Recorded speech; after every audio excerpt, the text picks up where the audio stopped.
I have you all over here to talk about fairway woods, correct? Mm-hmm. You're not here for fairway woods, then we don't need to be in the class, right?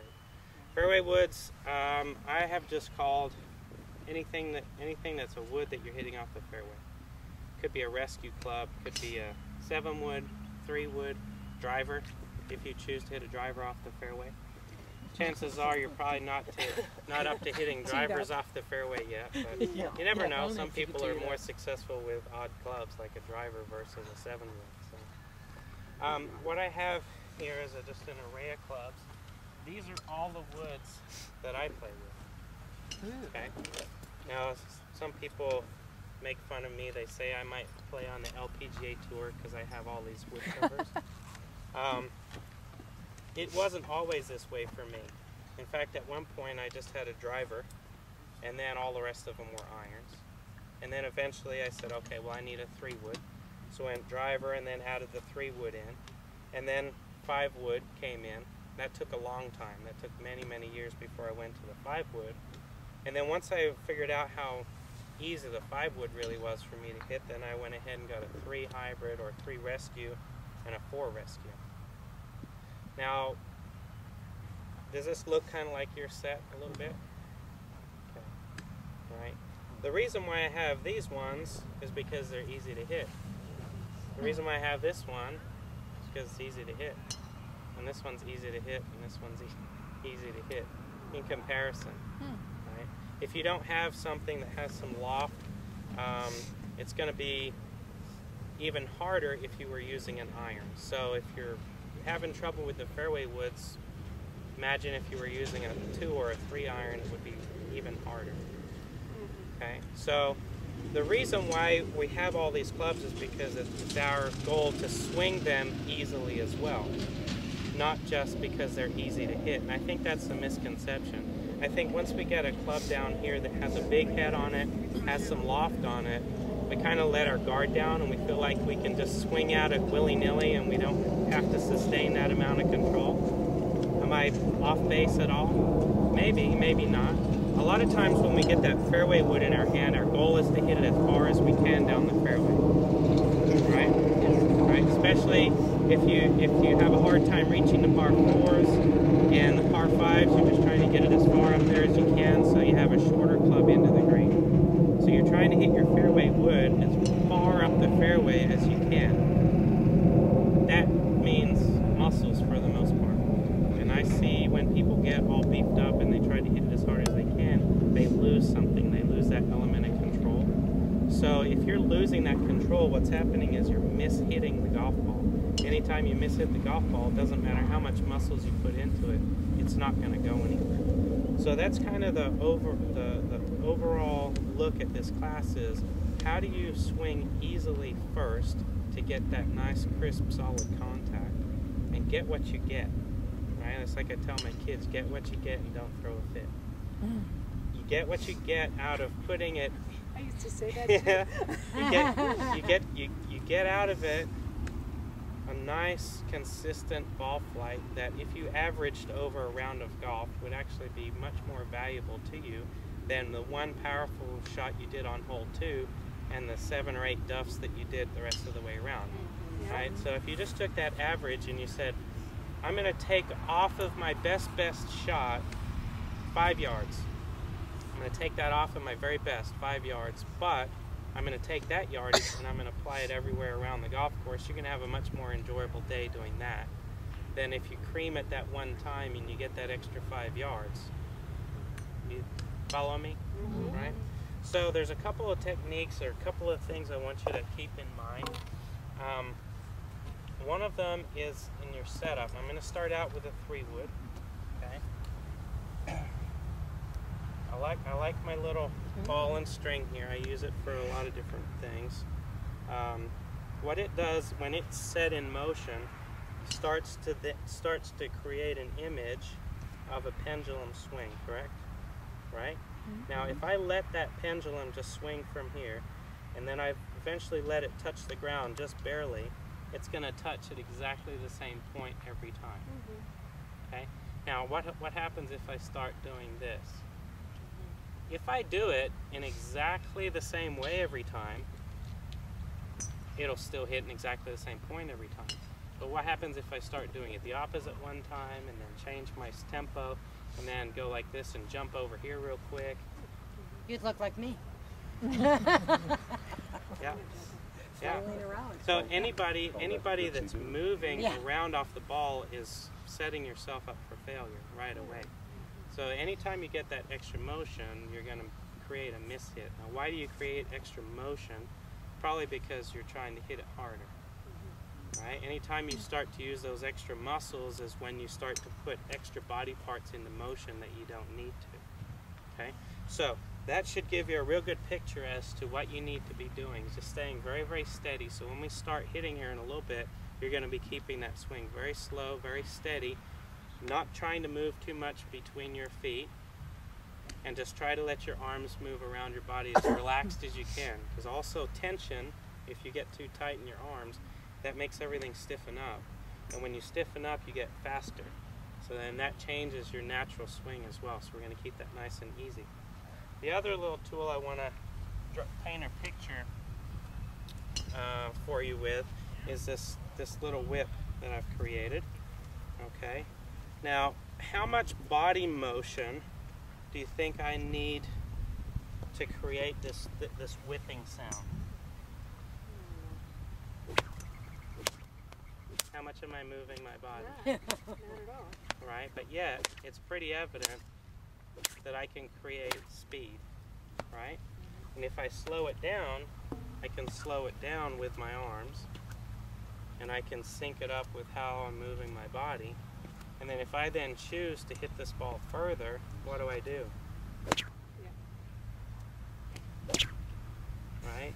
So how much power am I getting out of my body? Not much. Not much. Right? The reason why I want to explain it to you this way is because I understand that we can't go throughout the entire round of golf just kind of dinking it down the fairway. I understand that there's another level to playing the game of golf well, and there is some distance advantage to hitting it further. You can score better if you can get down to where you're hitting your pitching wedge into the green versus your 6-iron. Ball's just going to stop easier when you get up there closer to the green. But what I see most people doing is when they get this swing going, they might start out easy like we're going to do here in a little bit and get this nice solid contact. And then what happens? What speeds up? Right? This speeds up. And how much faster am I really cracking that whip? No. No, and all of this is moving all over the place. My weight's going back and I'm falling all over. If I can stay right here, move this nice and steady, and then just get that acceleration out of the hands and arms this way, that's what's going to keep me stable and steady and put acceleration into the ball, right? So what that looks like when you hit a shot, here's the 3-wood, okay, there and there. Right, this is exactly where I want you to start. I don't look like I'm doing anything hardly at all, right? And the ball doesn't really look like it's doing anything either. But that's where you got to start. So you got to settle into something that's nice and steady. See how it's kind of shooting out low? It doesn't look like it has that nice high flight to it. I can hit this club all the way to that flag down there. But so you see the ratio that I'm asking you to start at? If I can hit it all the way to that flag, how far is that now going? Maybe a 1/4 to a 1/3 of that way. So that's where I want you to start. If you're normally hitting a wood, maybe to that, maybe not even as far as that red. I know that most of you won't even be hitting your fairway woods that far to that red flag. That's fine. Your practice swings when we start should only be going to this blue flag. An 1/4 to a 1/3 of the distance that you're going. Now, watch what happens. If I do 2 swings, one right after the other, I want you to watch the pace of my body, okay? Just the pace of my body's moving. Yeah. There, there, there. Did you see see on the second one I accelerated my arms. Yeah, The contact wasn't that great, but I was able to accelerate without doing anything with my body. I'll try it again. Nice and easy. Slow arms, slow body. Slow body, fast arms. See the difference? It's kind of like this. Rub your tummy, pat your head. Right? So if you can't do this, then nice seeing you. And Sell your woods. good luck. Yeah, get rid of the woods. No, it definitely is a learned skill, and it does take some practice and concentration. But just like the rub your tummy, pat your head, what do you got to do? It's very difficult for somebody to right away go straight into it, and they're all over the place. What do you have to do usually? Get one in motion, and then get the other one going while you keep that one Still going. can't do it. Right? Get one in motion. So this is the first step. The first one to get in motion is trying to synchronize your body, trying to get your body and your arms, everything moving steady, just at the same pace. And the outcome won't be the prettiest shot, but what I want you to hear for is that click. If you can get that real nice click, and the amount of energy that you put into the shot is equal to its outcome, right? A little bit of energy, a little bit of outcome. Then what I want you to focus on is keeping this moving nice and steady and just accelerating your hands and arms just a little bit. And what you'll find is there will become a maximum point. You can't start out moving your body this slowly and then go into hyperspeed with your wrists and expect to get anything out of it. So there might be a gradual pickup of pace. You know, you might move your body just a touch faster as you're moving your hands faster. But that underlying real secret to being able to strike anything solidly, whether it's fairway woods, irons, driver, is to stay fairly steady with the amount of motion that you're putting into your body. And the reason why you struggle with a fairway wood is it's just that much more demanding. It's the longest club in the bag that you're hitting off of the tightest lie with the most amount of pressure on you to hit it the furthest down the fairway so that you can advance it down there, right? So you have the longest club, the toughest situation with the most value to your game. So you have a little extra pressure on you, and then you amp up and you hit it too hard. So when we go back over here, that's what I want everybody to do. If you want to tee it up, that's fine. Put it on a very short tee. That'll just help that trajectory a little bit. But if you're hitting them, if you start out and every shot looks like this, I'm okay with that. Because if you can commit to just kind of tapping it out there with a nice even tempo of arms and body, you can eventually pick that up after your 5th, 6th, 7th, 8th shot. But if the first 3 or 4 you're topping along the ground, don't even worry about it. Just kind of keep that tempo going. And then we'll add a little bit of pop to it. Okay. Any questions? No. Ball Yes. placement. The ball placement, wherever the bottom of that swing arc is where that ball placement should be. So where do you say that ball is placed? Right there.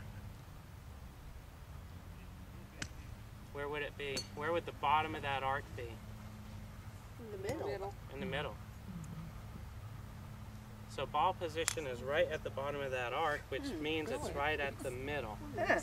Now, sometimes you get into these situations where your lie changes, right? Ball's above your feet, ball's below your feet. Well, that's going to kind of mess with your ball position a little bit.